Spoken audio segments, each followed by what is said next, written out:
저에게 시아버지는 큰 나무와 같은 분이셨어요. 어릴 때 아버지가 일찍 돌아가셨거든요. 어릴 때부터 시장에서 생선 팔던 엄마를 돕는 게 일이었고, 어떻게 보면 든든한 울타리가 있다는 생각은 해본 적이 없었던 것 같아요. 억센 엄마 덕분에 밥은 안 굶고 살았지만 억척 같은 엄마의 삶을 마주할수록 더 우리 모녀의 삶이 얼마나 위태로운지 언제고 휘청거릴 수 있는 일상이라는 걸 잘 알고 있었죠.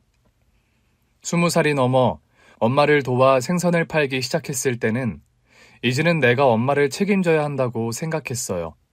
그즈음 시아버지를 알게 됐죠. 시아버지는 시장에 건물을 지으려고 하는 분이었는데 하필 그 자리가 우리 가게까지 포함이었나 봐요. 어느 날 엄마 심부름으로 은행에 다녀왔는데 엄마가 웬 아저씨랑 입씨름을 하고 계신 겁니다. 글쎄, 난 못 나간다고요. 저기요, 사장님. 그러지 말고 제 말을 좀 들어보세요. 이 가게는 내가 남편 잃고 혼자 내 딸 먹여 살린 가게예요. 우리 딸 시집 갈 때까지는 절대 못 닫아요. 이윽고 엄마는 눈물까지 터뜨리셨고 저는 놀라서 엄마에게 달려갔어요. 엄마, 무슨 일이야? 이 아저씨가 시장의 입구에 건물을 짓는다는데 우리 가게 자리까지 자기 땅이라고 하잖아. 저는 놀라서 물어봤어요. 아저씨 정말이에요? 여기 사장님 따님이신가 보네. 어머님 좀 잘 설득해줘요. 이 자리까지 내 땅으로 돼 있어서 이 옆에 가게 사장님은 가게를 일단 빼는 거로 동의를 하셨거든요. 잠깐만요, 아저씨. 그래도 이건 아니죠. 예? 이건 아니잖아요. 장사를 하는 사람들한테 갑자기 가게를 빼라니. 아무리 아저씨가 이 땅을 매입하셨다고 해도 그렇게는 안 될걸요? 법적으로는 안 되는 거 다 알아요. 그래서 내가 지금 협의를 하러 온 건데. 됐어요. 협의는 무슨 협의?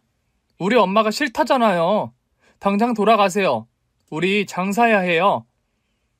우리 모녀는 씩씩거리며 장사를 시작했고 시아버지는 한동안 우리 모녀를 물끄러미 보시다가 아무 말도 못하고 돌아가셨어요.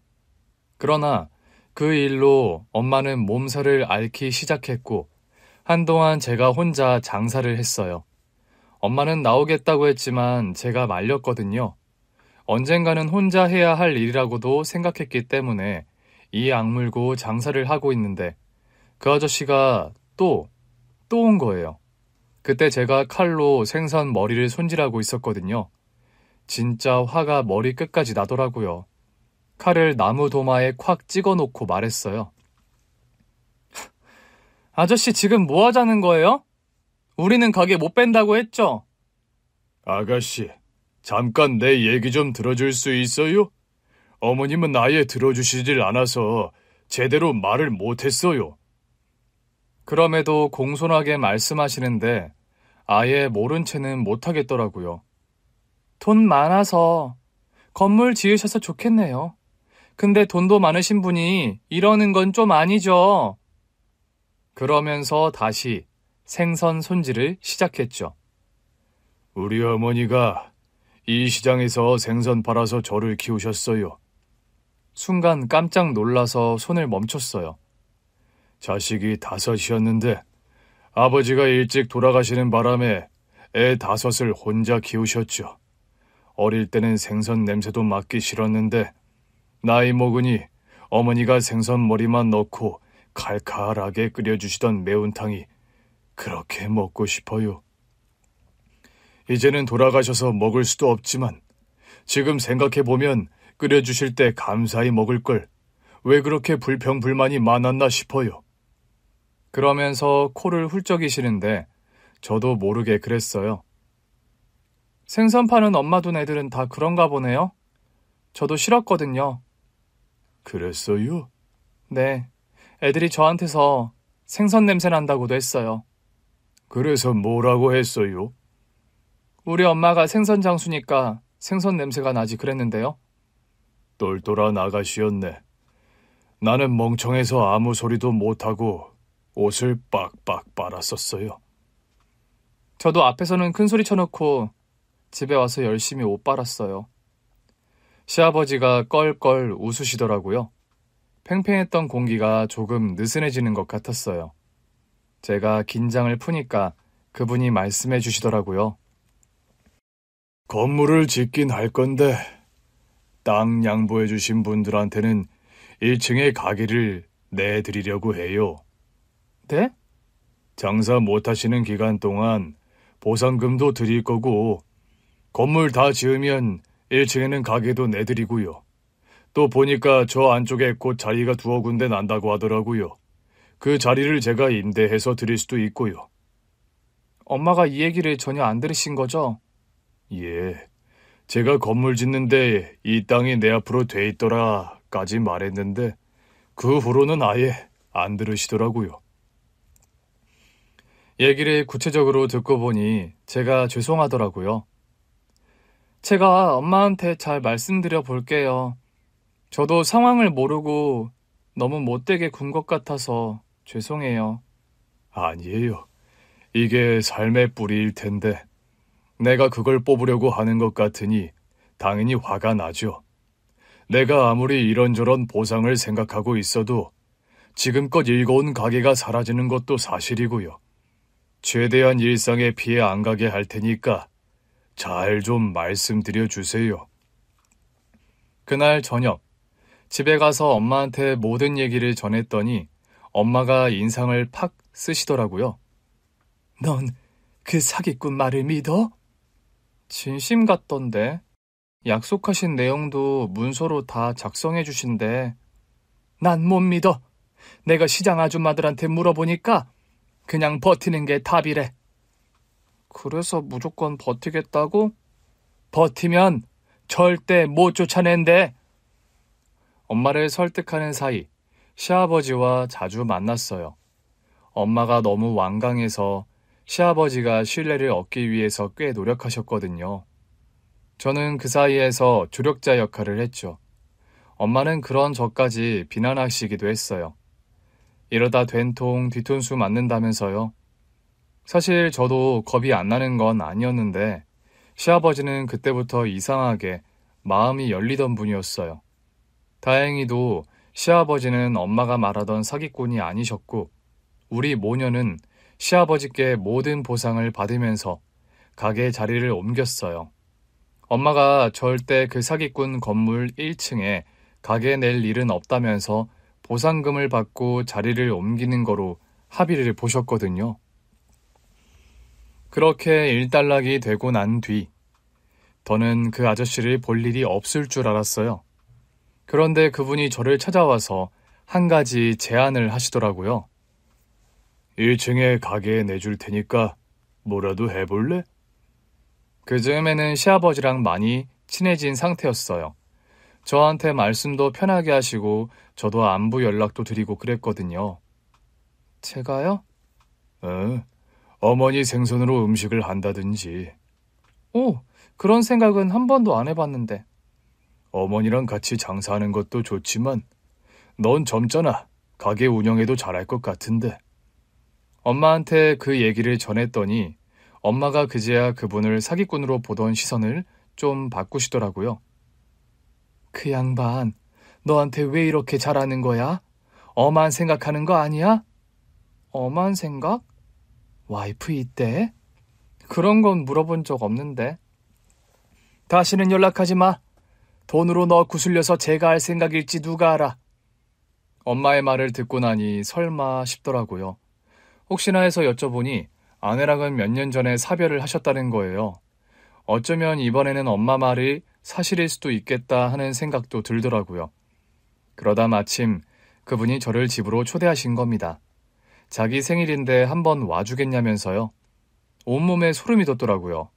이건 아닌 것 같아서 정중히 거절했는데 그러지 말고 한 번만 와달라고 자꾸 그러시는 거예요. 그간 저한테 참 잘해주신 건 알겠는데 이건 좀 아닌 것 같았어요. 아무래도 더는 안 보는 게 낫겠다 싶어서 연락을 드리려던 차, 먼저 연락이 왔어요.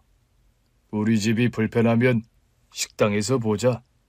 아저씨, 내 마지막 부탁이라 생각하고 와주면 안 되겠니? 그렇게까지 말씀하시는데 집이 아니면 그래도 괜찮을 것 같더라고요. 이참에 제 마음도 확실하게 밝히자 싶었죠.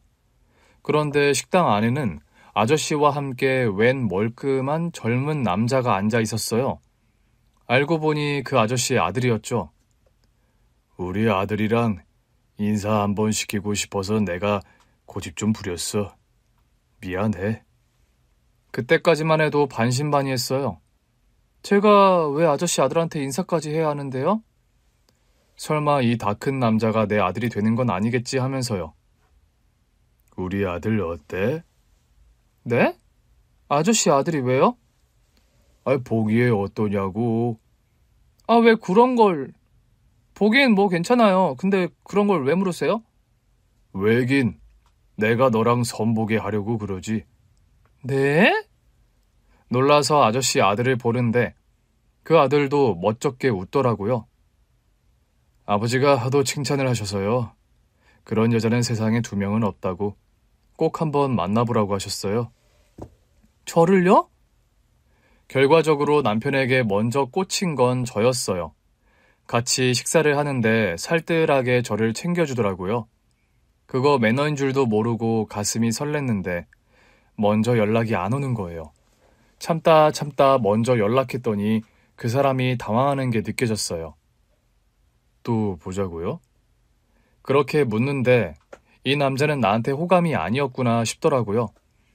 너무 황당해서 전화를 끊어버렸는데 그날 밤 천불이 나서 잠이 안 오는 겁니다. 그래서 전화를 해서 비몽사몽한 그에게 화를 쏟아냈죠. 아버지 말 안 듣는 불효자예요? 예? 아버지가 어렵게 구해온 혼처를 그렇게 쉽게 포기하냐고요? 그게 아니라요. 알고 보니 남편도 그날 갑자기 아버지의 부름에 끌려 나온 거였는데 저한테 미안해서 잘해준 거더라고요. 그때 만나는 여자친구가 있었대요. 그 얘기를 듣고 거의 상사병에 가까울 정도로 한동안 알았어요. 그런데 3달쯤 지나 남편이 저를 찾아온 겁니다. 그날 저를 보고 자꾸 마음이 쓰여서 힘들었는데 여자친구한테 차였다고 하더라고요. 여자친구가 불쑥 결혼하자고 했는데 도저히 못하겠더래요. 그래서 시간을 달라고 했더니 그 자리에서 바로 차였다고 하더라고요. 그래서요? 그래서 뭐 어쩌라는 거냐 물으니 그 사람이 제 앞에 무릎을 꿇더라고요. 한 번만 기회를 줘요. 내가 잘할게요. 그 한마디에 마음이 싹 녹아버린 거 있죠? 그렇게 마음고생을 했는데 결국 바로 넘어갔잖아요. 시아버지도 남편도 처음부터 이상하리만큼 저한테 마음이 쓰였대요. 아무래도 가족이 되려고 그랬나 봐요. 그때를 시작으로 남편과 연애를 시작했고 몇 년 뒤 결혼까지 하게 됐어요. 상견례 날 엄마가 어찌나 무안했는지 몰라요. 바깥 사돈, 제가 결례가 많았습니다.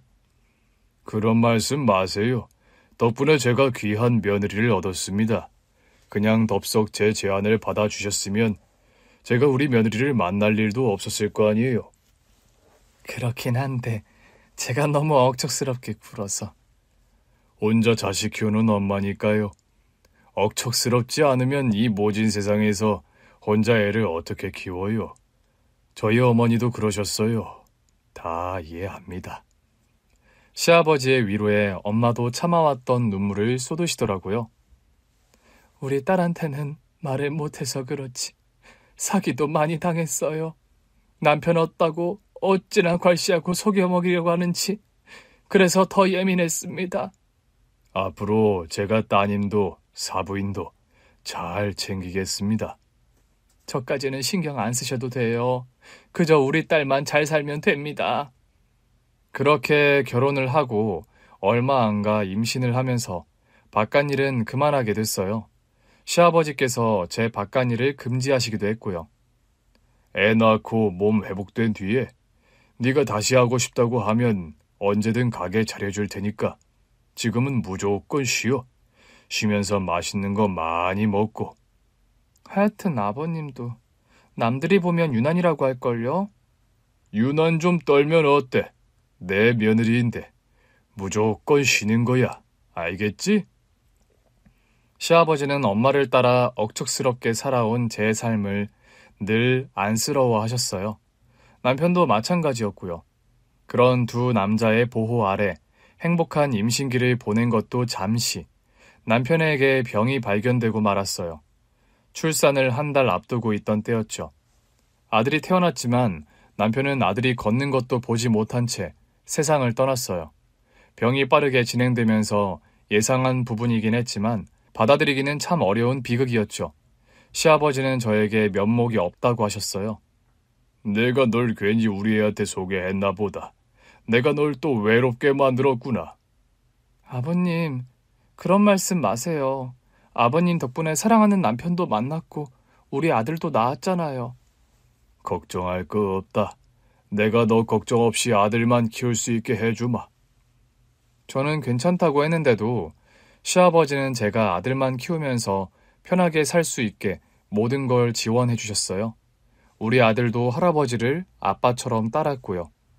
덕분에 아들은 경제적 어려움 없이 잘 자랐어요.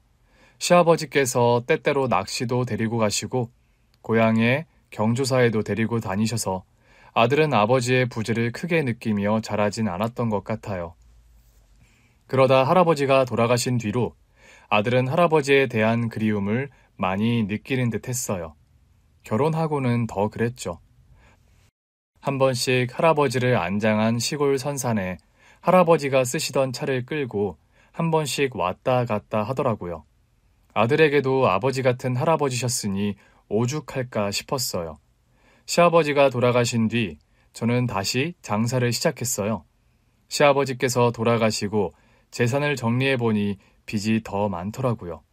아무래도 우리 모자까지 먹여 살리느라 하나 있던 건물 담보로 빚을 많이 지셨던 것 같았어요. 그래서 건물 팔아서 빚 다 갚고 남은 돈으로 다시 장사를 시작했어요. 아들은 그런 저를 안쓰러워하며 가게 닫을 시간에는 꼭 와서 청소도 돕고 저를 태우고 집까지 태워다 주곤 했어요. 며느리는 그런 아들을 잘 이해해준 착한 아이였죠.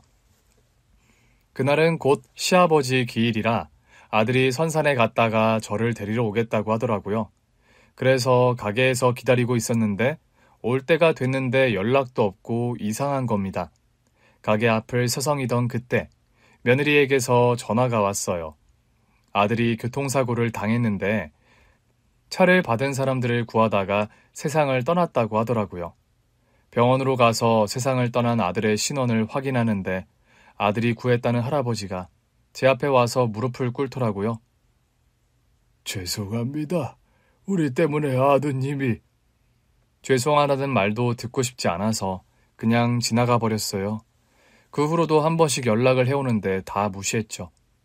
그렇게 10년이 지났지만 아들이 떠나보낸 건 익숙해지지 않더라고요. 아들이 떠난 매해 1월 16일은 식당 문도 닫고 혼자 시간을 보내곤 했는데 꼭 1월 15일마다 식당에 오는 청년 손님이 있었어요. 혼자 와서는 국밥 2그릇을 시켜서 자꾸 눈길이 갔는데 돌아보니 꼭 아들 기일 전날 오더라고요. 국밥 2그릇에 소주 1병을 시켜놓고는 음식은 하나도 먹지 않고 가만히 앉아있다가 가기만 하는 손님이었어요. 좀 이상하다 싶긴 했지만 식당 주인이 손님을 내쫓을 순 없는 거잖아요. 그러다 또다시 1월 15일 그 손님이 또 왔어요. 저는 묻지도 않고 국밥 2그릇에 소주 1병을 내주었죠. 이거 맞죠? 예. 그게 우리 대화의 전부였어요. 다음 날이 아들 기일이라 생각이 많을 때라 이상한 손님이 있든 말든 상념에 잠겨 있었죠. 그런데 그 청년이 불쑥 저한테 그러더라고요.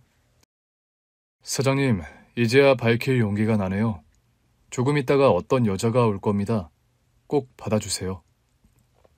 갑작스러운 말에 이게 무슨 소린가 하고 있는데 그 청년은 그 말을 끝으로 가게를 나갔어요.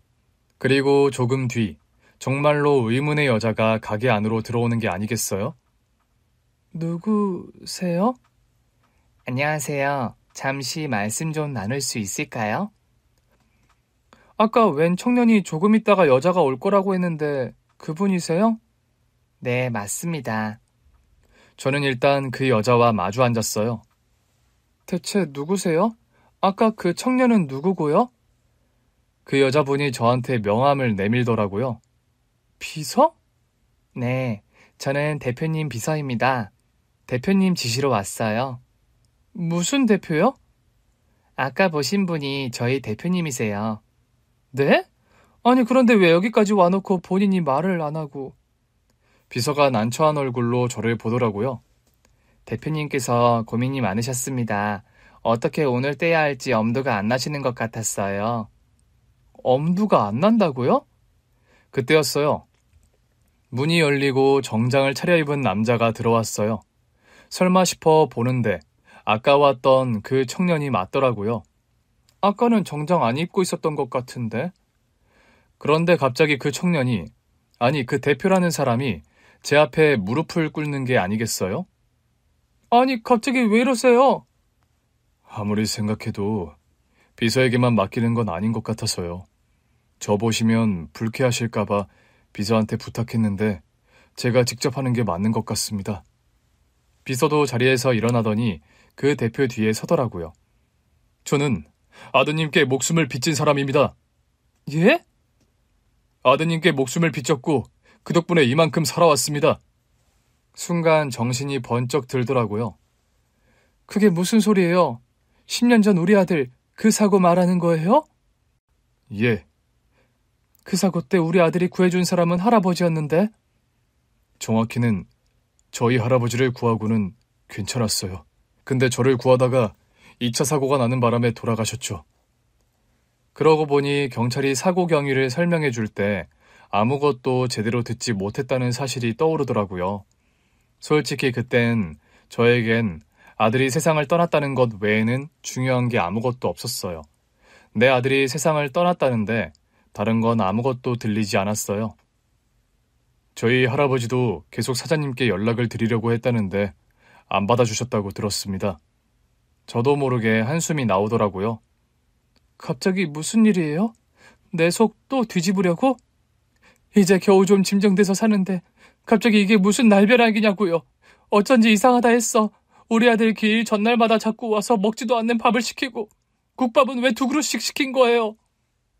할아버지 목까지 시켰어요. 할아버지께서 사장님을 정말 뵙고 싶어 하셨거든요. 할아버지가 돌아가셨어요? 네, 3년 전에요. 생각해보니 그 대표가 우리 가게에 온 지도 3년 정도 된 것 같더라고요. 할아버지 돌아가시고 날 찾은 거예요? 네, 거짓말처럼 할아버지 돌아가시고 3달도 안 돼서 사장님을 찾게 됐어요. 할아버지가 돌아가셨다고 하니 마음이 좋진 않네요. 그래도 내 아들이 살린 분인데. 덕분에 10년이나 더 살다 가신 거죠. 연세가 꽤 있으셨어요. 맞아요. 10년 전에도 연세가 좀 있어 보이셨죠. 그런 분이 내 앞에서 무릎까지 꿇으셨는데 내가 차마 볼 수가 없어서 그냥 지나쳤어요. 그러니까 댁도 그만 일어나요. 그런다고 내 마음이 달라질 건 없으니까. 압니다. 아는데도 저희로선 빌고 빌어도 사죄가 되지 않으니까요. 이렇게라도 해야 마음의 짐이라도 벗고 싶다 이거예요? 그런다고 내 아들이 살아 돌아오는 것도 아닌데 마음의 짐을 벗겠다고요? 아니요. 그게 아니라 그때였어요. 어머니. 며느리가 손주를 데리고 가게로 들어오더라고요. 왔니?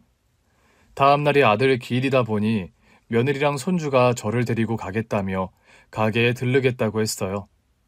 같이 우리 집으로 가서 자고 다음 날 아들을 묻은 수목장지에 같이 갈 계획이었죠. 분위기가 왜 이래요? 저는 대표라는 사람을 이렇게 세우려고 했어요. 뭐 하세요? 괜찮으니까 어서 일어나세요. 식당에서 그릇 좀 깰 수도 있죠. 어서요. 어머, 그릇 깼다고 이러신다고요? 손님 일어나세요. 저희 어머니 절대 그렇게 속 좁으신 분 아니에요. 그런데 그 대표가 이번에는 며느리를 보면서 무릎을 꿇더라고요. 며느님이시군요. 아드님께 아내가 있다고는 들었는데 자녀분도 계시는 줄은 몰랐어요. 며느리도 그제야 이상했는지 고개를 갸웃거리더라고요. 어머님, 이 손님이 우리 남편을 어떻게 알아요? 눈이 질끈 감기더라고요. 우리 며느리한테는 비밀로 하고 싶었어요. 우리 며느리가 아들 떠나고 3년간 우울증을 앓았거든요. 이제 좀 나아졌는데 또다시 상처를 들쑤시게 될까봐 무서웠어요. 그게 제가 남편분께 목숨을 빚진 사람입니다. 어머니, 이게 다 무슨 소리예요? 우리 남편이 살린 사람은 할아버지라고 하지 않았어요? 아들의 사고 당일, 며느리는 기절해서 병실에 입원해 있었어요. 그때 며느리 뱃속에 우리 손자가 들어있었거든요. 저는 며느리에게 아들 장례식장에도 못 들어오게 했어요. 뱃속에 있는 애를 생각해서 얼씬도 하지 말라고요. 며느리가 나중에 그런 저를 많이 원망했죠. 제가 말을 못하고 있으니까 며느리가 따져 묻더라고요. 어머니, 또 이러실 거예요? 남편과는 마지막 길도 못 지키게 하셔놓고 이번에는 또 무슨 비밀인데요? 제가 아내잖아요. 제가 알아야죠. 그래, 알아. 그때는 내가 잘못한 거 맞아. 그게 널 위하는 길이라고 착각했으니까. 근데 네가 그 후로도 우울증을 길게 앓았잖아. 그래서 말 못한 얘기가 있었어. 뭔데요? 네가 알면 네 남편이 살 수 있었는데 그렇게 됐다는 걸 알게 될 테니까. 알면 또 힘들어할까 봐. 또 마음에 병이 들까 봐. 그래서 뭔데요? 우리 아들이 자기 차를 들이받은 사람들을 구하다가 그렇게 됐대. 그냥 교통사고가 아니었어요? 여기 이 청년이 운전하던 차가 네 남편 차를 받았는데 네 남편은 다행히 많이 안 다쳤던 모양이야. 근데 자기 차를 들이받은 사람들이 너무 많이 다친 거지. 차 안에서 이 사람 할아버지를 꺼내서 안전한 쪽에 옮겨둔 뒤에 이 친구를 또 꺼냈던 거겠지. 대표가 눈물을 흘리며 말했어요. 맞습니다. 저희 할아버지를 구출하셨을 때만 해도 멀쩡하셨는데 제 몸이 차에 다리가 끼어서 잘 빠지고 있었어요. 겨우 꺼내서 밖으로 나왔는데 2차 폭발이 있었어요. 그 후로는 저도 기억이 없었는데 저를 구해주신 분은 그 자리에서 돌아가셨다고 하더라고요. 며느리가 기절할 땐 놀라더라고요. 우리 남편이 사고 직후에는 멀쩡했다고요? 네. 며느리가 휘청거렸고 손자가 많이 놀라는 것 같아서 일단 대표에게 돌아가라고 했어요. 다음에 다시 얘기하시죠. 며느리도 많이 놀란 것 같고 우리 손자도 듣고 있고요. 어머니, 안 되죠. 어디 그냥 보내요. 몇 날 며칠이라고 무릎 꿇고 있으라고 하세요. 제가 지켜볼 거예요. 언제까지 이러고 있는지. 아가, 화나는 건 알아. 근데 이 사람 아까부터 이러고 있었어. 이게 뭐 어때서요? 남의 식구 목숨 던져놓게 만들어놓고 자기가 살았으면 이 정도는 해야죠. 밖에 있는 차도 그렇고 입은 것도 그렇고 삐까뻔쩍하게 잘 먹고 잘 살고 있었던 것 같은데. 며느리는 대표의 멱살을 잡았어요. 우리 어머니가 얼마나 고생했는 줄 알아요? 나는 우울증으로 아무것도 못하고 있지. 애는 태어났지. 우리 어머니는 아들을 잃었는데도 우리 애 업고 장사하셨어요. 내가 빨리 정신을 차렸어야 했는데 내가 정신을 못 차렸어. 근데 우리 어머니는 이 모든 사실을 다 알고 있었다는 거잖아요. 당신네 할아버지랑 당신이 낸 사고였는데 그 사고를 낸 사람들을 구하다가 세상을 떠나다니. 정말 잘못했습니다. 정말 잘못했습니다. 그래놓고 이제야 나타나요? 아가, 이러다 너 쓰러지겠다. 그런 거 아니야. 이 사람 할아버지가 나한테 계속 연락을 했었는데 내가 안 받았어. 그러다 그분 돌아가시고 나서 이 손자분이 찾아온 거야. 며느리가 멱살을 놓으며 바닥에 주저앉더라고요. 왜 그랬어요? 왜 우리 남편 차를 받았어요? 그날 바닥에 얼어 있었는데 블랙 아이스라고 하잖아요. 미끄러지는 차가 많았어요. 제가 속도를 줄인다고 줄였는데 할아버지도 왜 차가 거기서 미끄러졌는지 이해가 안 된다고 하시더라고요. 거짓말하지 말아요. 안전운행을 했는데 그렇게 됐다는 거예요? 물론 사고는 100% 저희 과실입니다. 하지만 저희도 정말 안전운전했었어요. 특히 할아버지를 모시고 가는 길이라 더더욱 안전운전을 했어요. 그 말을 믿으라고요? 믿는다고 해도 저희를 향한 원망은 어쩔 수 없는 거 압니다. 다만 이 사고가 저희로서도 정말 불행한 일이었다는 걸 말씀드리고 싶었어요. 그래서 할아버지도 눈 감으시는 그날까지도 괴로워하셨고요. 그래서 우리보다 괴로웠겠어요? 아니요, 절대 아니죠. 그래서 왜 온 건데요? 본인 잘 사는 거 보여주려고 왔어요? 그럴 리가요. 어떻게든 보상하고 싶어서 왔습니다. 뭐? 보상? 며느리가 또다시 없는 힘을 쥐어짜 대표의 멱살을 잡았어요. 당신 지금 말 다 했어? 뭐가 어쩌고 어째? 보상? 절대 보상이 되지 않다는 거 압니다. 하지만 아드님이라도 편한 환경에서 키우실 수 있게 돕고 싶습니다. 내 아들은 아빠가 없이 자랐어요. 이미 안 편한 환경이죠. 그 몫을 우리 어머니가 다 하셨고요. 그런데 누가 누구한테 보상하겠다는 거예요? 어머님께도 당연히 보상할 겁니다. 어머님은 물론 며느님, 손자분도 제가 다 책임지겠습니다. 기가 차네. 누가 누굴 책임져요? 내 남편 목숨 앗아간 사람이 누군데? 저는 며느리를 진정시켰어요. 아가, 그래도 그건 아니지.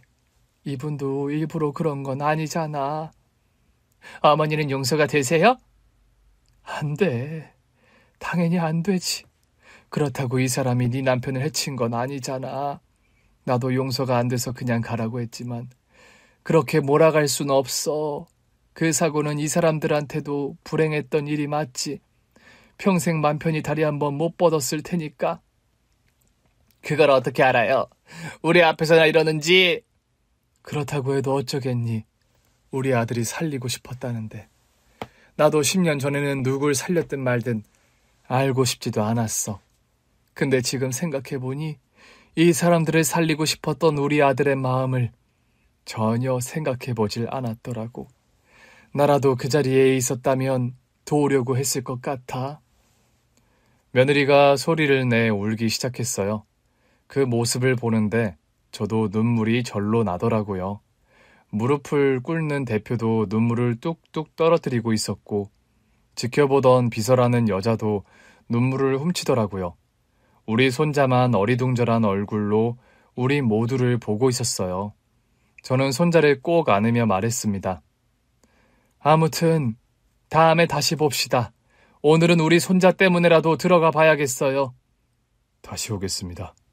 명함 줬잖아요. 내가 연락할게요. 꼭 주십시오. 안 주시면 다시 올 겁니다. 지금 날 겁주는 거예요? 내가 뭐 댁을 피할 이유라도 있어요? 아니요, 그게 아니라 정말 제가 뭐라도 하고 싶어서 그렇습니다. 손자분 좋은 환경에서 키우실 수 있게 지원하고 싶어요. 허락만 해주신다면요. 그날 밤 손자를 재운 뒤 며느리랑 김장김치 한 종지 앞에 놓고 소주 한 잔씩 했어요. 기가 차서 어떻게 그런 얘기 안 해주실 수 있어요? 너 또 졸도할까봐 그랬지. 네가 보통 우울했어야지. 너 어린 아들 두고 스스로 손목에 몹쓸 일 한 게 몇 번인지 기억 안 나? 죄송해요. 네가 겨우 우울증 이겨낸 뒤로는 다 무서웠어. 차라리 네 머릿속에서 그 사고가 지워졌으면 싶었어. 그러니 내가 무슨 말을 해? 아까 온 그 대표 할아버지도 계속 전화를 걸어왔는데 너는 우울증으로 목숨이 위태롭지. 손자는 키워야지. 귀찮기만 하더라고. 너무 미워요. 나도 미워. 우리 아들이 마지막 순간에 살리려고 했던 사람들이라는 걸 알면서도 속이 뒤집힌다고. 그러니 너한테 말을 어떻게 해. 너 또 졸도하고 행여나 겨우 나은 우울증 도질까봐 아무 말도 할 수 없었어.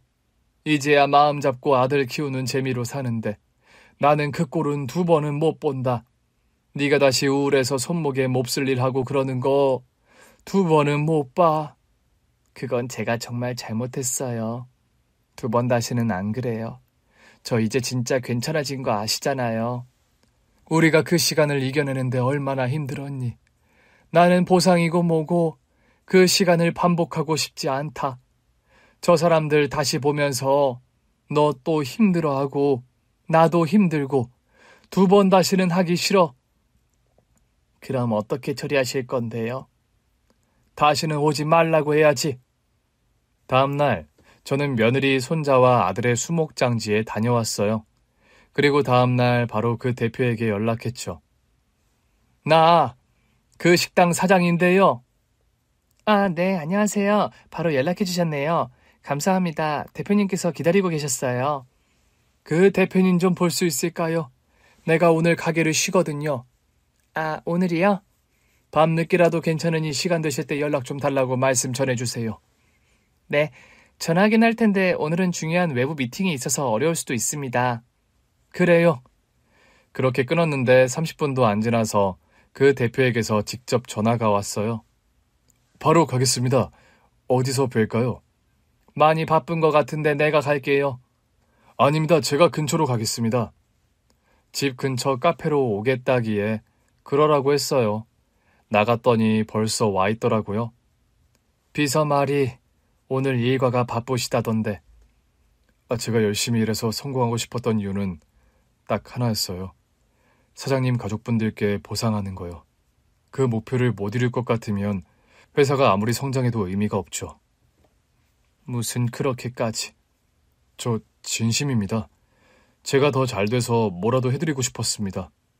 할아버지도 그걸 원하셨고요. 난감하더라고요. 나는 보상을 받지 않겠다고 말하려고 나왔는데 자기가 성공하고 싶었던 이유가 우리에게 보상하기 위해서라니 생각해보니 참 희한한 사람이다 싶었죠. 왜 그렇게 살았어요? 네? 그냥 잊고 살 수도 있잖아요. 자기 일도 잘 되고 성공한 것 같은데 굳이 왜 아픈 과거를 잊지 않고 사느냐고요. 할아버지가 그렇게 하셨다고 해도 그런 척만 할 수 있었잖아요. 누군가는 그렇게 말할 수도 있겠죠. 다행히 저는 모두 잘 회복해서 어디 하나 문제 생긴 데도 없었고 일도 열심히 해서 이만큼 성공도 했고요. 하지만 그 원동력이 바로 그 사고였어요. 누군가의 목숨을 비춰서 다시 얻은 목숨이니까 어떻게든 잘 살고 싶었습니다. 잘 살아서 어떻게든 갚는 게 제 인생의 유일한 목표라고 생각하고 살았어요. 그래서 그 빚은 갚고 나면요. 갚아도 갚아지는 빚이라고 생각해 본 적이 없어서 그 다음은 생각해 본 적이 없습니다. 다만 또 도우면서 살아야죠. 사장님 가족분들도 평생 책임지며 돌보고 싶고요. 자기 가정도 없이요? 결혼 같은 건 꿈도 못 꾸고 살아요. 왜요? 그냥 거기까지 바라는 건 욕심 같아서요. 분명 거절하려고 나온 건데 이제는 이 청년의 미래가 걱정되더라고요. 나는 도통 이해가 안 되네. 보상했으면 하고 다음으로 넘어갈 계획을 세워야지. 왜 자꾸 과거에 붙들려 있으려고 해요? 사장님 가족분들께는 절대 과거가 아닐 테니까요. 과거로 끝날 일이 아니라 지금까지도 이어져 오고 있겠죠. 손자분은 아버지가 없이 자랐고 며느님은 남편이 없이 자랐고 사장님은 아들과 누렸을 모든 기쁨과 슬픔을 다 잃으신 거잖아요. 그런데 어떻게 저만 과거가 돼요? 저도 그러면 안 되죠. 얘기를 듣는데 울컥했어요. 그런다고 누가 알아주는 것도 아닌데 도대체 왜 이래요? 알아달라고 하는 거 아닙니다. 그 보상해도 우리가 용서 못한다면요. 용서해달라고 하는 거 절대 아닙니다. 그냥 제가 해야 할 일을 하고 싶은 겁니다. 근데 제가 하고 싶어도 허락해 주셔야 할 수 있는 거니까 저는 간절해요. 내가 안 받아주면 평생 괴로워할 기세네. 어쩌면 그걸 바라실 수도 있다고는 생각해요. 약속드립니다. 절대 괴로움에서 해방되지 않을 겁니다. 보상받으시고 편히 손자분도 키우시고 지금보다 편하게 사셨으면 좋겠어요. 보상한다고 해서 절대 잊거나 마음이 가벼워지지 않을 겁니다. 사장님 가족분들이 행복하게 지내시는 거 보면서 저랑 할아버지를 구하다가 저 행복을 못 누리게 된 아드님을 생각할 겁니다. 평생 사죄하는 마음으로 살겠습니다. 그러니 계속 미워하세요. 대신 실속도 챙기세요. 분명 거절을 하려고 나왔는데 당최 거절할 수가 없더라고요. 이 젊은이가 왜 이렇게 무거운 짐을 지고 있나 싶고 그냥 보상하고 어떻게든 죄책감을 덜어내려는 건 줄 알았는데 그게 아니더라고요. 보상하고도 더 괴로울 거라니 속이 뒤집히는 것 같았죠.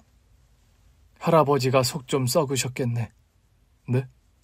아무리 할아버지가 우리한테 죄책감을 갖고 사셨다고 해도 손자가 자기처럼 살길 바라진 않으셨을 거예요. 안 그래요? 그러셨죠. 쟤는 다 할아버지가 지고 갈 테니까 저한테는 그분들 꼭 만나서 필요한 보상도 충분히 해드리고 저는 저의 인생을 살라고 하셨어요. 할아버지는 당연히 그러셨겠지. 네. 근데 저는 그게 안 되더라고요. 아드님은 저를 구하다가 돌아가신 거니까요. 할아버지가 아무리 본인 탓으로도 돌리셔도 소용이 없었어요. 저는 답답해서 물었어요. 그래서 우리한테 뭘 해주고 싶은데요? 원하시는 모든 걸 해드리고 싶어요. 원하는 모든 거? 내 아들을 살려서 데리고 오기라도 할래요? 죄송합니다. 그건 제가 정말 해드리고 싶어도 할 수가 없는 일입니다. 그럼 지난번에 말씀드린 대로 손자분을 위한 지원이라고 생각하시고 금전적인 보상을 하면 어떨까요? 할아버지가 살아계실 때도 안 받았던 걸 이제와 받을 것 같아요? 이제라도 받아주시면 안 될까요? 제가 불쌍하시진 않겠지만 저도 누군가의 아들이니까 한 번만 불쌍하게 생각해 주세요. 대표님이 뭐가 불쌍해요? 자기 아들 얼굴 한 번 못 보고 간 내 아들이 불쌍하지. 약속드립니다. 절대 결혼 안 할게요. 그냥 평생 혼자 살게요. 누가 그러랬어요? 도대체 왜 이렇게 오바를 하는 거예요? 네? 아니, 우리 아들이 살려준 사람 아니에요? 내 차 들이받은 인간들을 겨우 살려줬는데 기껏 찾아와서 한다는 소리가 평생 죄책감에 허덕이면서 살 테니까 보상금 좀 받아달라 이거예요? 그냥 돈으로 해결하겠다. 그런 게 아니라요. 자기 인생으로 철저하게 무너지겠다는 거잖아. 누구 좋으라고?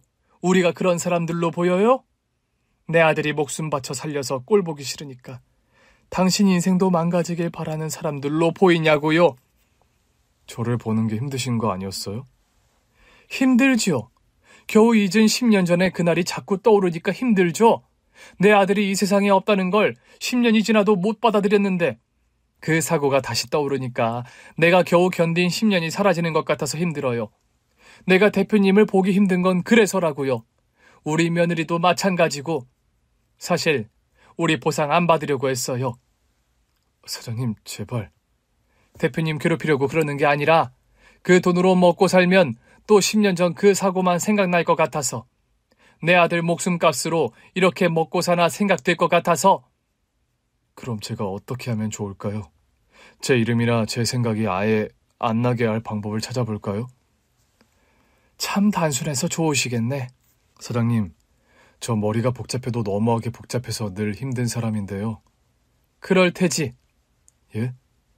제가 더 말을 못하고 한숨만 내쉬고 있으니까 그 친구가 조심스럽게 묻더라고요. 사장님, 혹시 제가 아드님 성묘를 좀 가도 되겠습니까? 우리 아들 성묘? 네, 꼭 가고 싶었는데 연락이 닿질 않아서 한 번도 못 갔거든요. 절대 가족분들이랑 마주치지 않게 조심히 다녀오겠습니다. 안 될까요? 이쯤 되니 누가 보면 내 아들을 해친 사람인 줄 알겠더라고요. 당연히 되지. 우리 아들도 어쩌면 궁금할지도 모르죠. 내가 살린 그때 그 사람들은 잘 살고 있나? 감사합니다.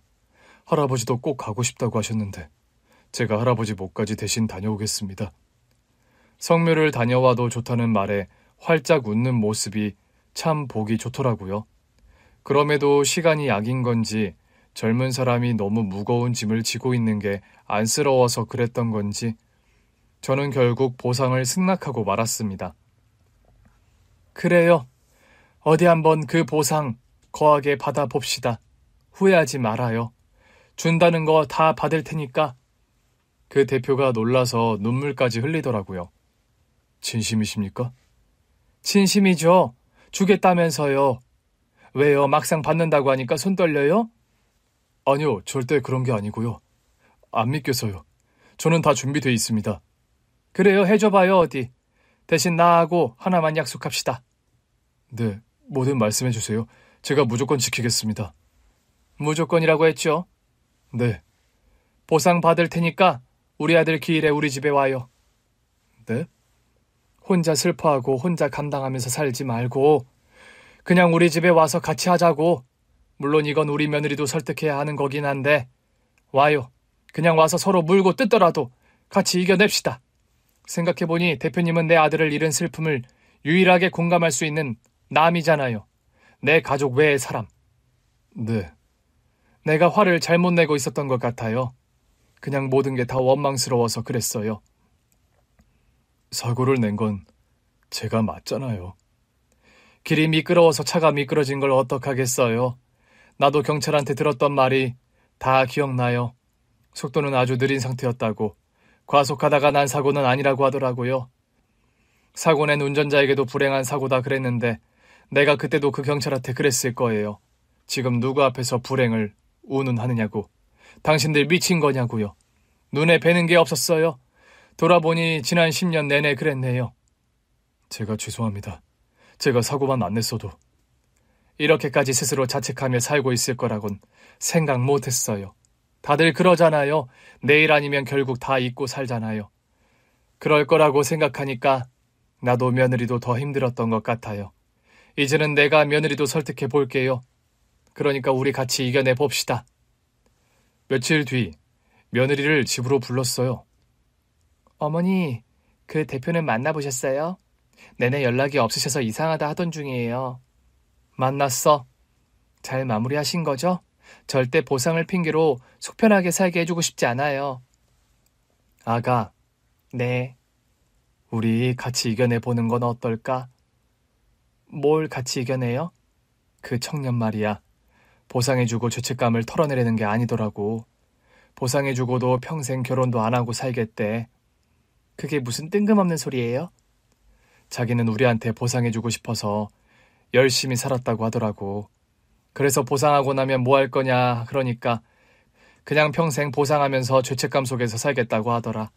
결혼도 자기한테는 사치라면서 그냥 홀로 쓸쓸히 살다가 가겠대. 며느리도 멍한 표정을 짓더라고요. 아니, 왜요? 내 말이 일로도 성공하고 멀쩡한 청년이 말이야. 아, 몰라요. 그건 자기 인생이니까 알아서 할 일이죠 뭐. 근데 말이다. 너도 나도 엄마잖아. 내 아들이 똑같은 입장이라면 어떨 것 같아? 네? 아니 그건 내 아들이 운전하던 차가 길이 미끄러워서 느리게 달렸는데도 교통사고가 나버렸어. 그러다 내가 들이받은 차 주인이 내려서 나를 구해주다가 저 세상에 가버렸어. 그러면 넌 네 아들한테 평생 숙제하면서 아무것도 누리지 말고 살라고 할 것 같아? 며느리가 차마 대답을 못하더라고요. 어머니 갑자기 왜 이러세요? 보는데 짠하더라고. 내 아들만, 너만, 내 손자만 짠한 줄 알았는데 그 사람도 짠하더라. 말이나 그렇게 하는 거겠죠. 절대 안 그럴 것 같더라고. 아니요. 그 사람 분명 우리한테 보상금 주고 싹 잊을 거예요. 그래서 한 가지 제안을 했어. 어떤 제안이요? 우리 아들 기일 때마다 우리 집에 오라고. 그때마다 1년치씩 보상금을 받겠다고. 네? 혼자 견디는 것 같더라고. 혼자서 아무도 알아주지 않는 그 슬픔을 외롭게 견디는 것 같아서 그냥 같이 하자고 했어. 그냥 같이 해보자고. 우리도 그 친구를 용서하지 못하는 이상 절대 앞으로도 나아갈 수 없을 거야. 나는 이제야 그걸 알겠더라. 왜 내가 지난 10년간 고통에서 벗어나지 못했는지를 생각해보니 답은 하나야. 용서를 못해서. 그 사람들이 고의로 그런 것도 아니고 위험한 상황에서 그 사람들을 구하기로 작정한 건 내 아들의 선택이라는 걸 알면서도 원망만 했어. 귀 닫고 눈 가리고 그냥 원망만 퍼부었던 거야. 근데 그 원망이 결국 나한테 다 돌아오는 거잖아. 내가 얼마나 원망하는지는 나만 아니까. 며느리가 또 울더라고요. 그 사람 절대 못 잊게 우리가 그렇게 하자. 잊지도 못하고 매년 우리한테 보상금 내놓게 하자고. 어때? 결국 저한테도 용서하라고 하시는 거잖아요. 되는 만큼 조금씩 해보자는 거야. 근데 그 사람이 그 번잡한 일을 하겠대요? 기꺼이 하겠다더라. 감사하다고까지 하던데? 말도 안 돼 정말. 아들 기일까지는 또 1년이 남아있으니 천천히 생각해보라고 했는데 아들 기일을 한 달 놔두고 며느리도 결국 승낙하더라고요. 그때부터 대표님인 매해 우리 아들의 기일을 같이 보내고 있어요. 와서 우리 손자하고도 잘 놀아주고 같이 울기도 하고 웃기도 하고 그래요. 처음에는 쉽지 않을 줄 알았는데 그렇게 얼굴 보다 보니 그래도 내 아들이 두 사람의 생명을 살리고 갔구나 싶어서 잘 지내고 있을 거라는 확신이 들더라고요. 그 후로 수년이 지났지만 대표님은 매해 약속을 지키고 있어요. 우리 손자랑 며느리를 위한 지원금은 저한테 꼬박꼬박 안부 연락도 하고요. 제 건강검진부터 모든 것을 다 챙겨요.